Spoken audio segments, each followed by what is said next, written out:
Hey guys, I'm Anna, and today I'm going to show you how to fix ZipRecruiter mobile app not working. So first of all, you need to make sure you're running the latest version of the app.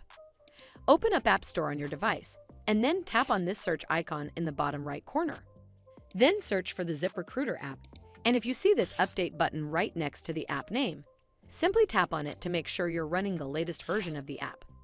But if you still encounter this issue, then you need to clear App Cache. Go to your device settings and then scroll all the way down to General and tap on it. Then tap on iPhone Storage. From here, search for the ZipRecruiter app and then tap on it. Once you're on this screen, you need to tap on Offload App.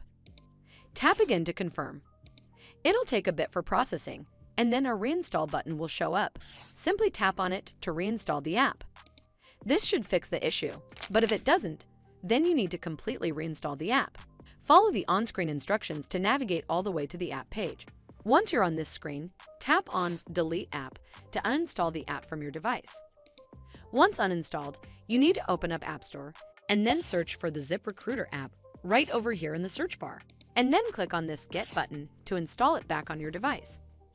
Hopefully this will fix the issue, and if it did, then make sure you give this video a super thanks by clicking on this heart icon to help support the channel, and don't forget to hit that subscribe button.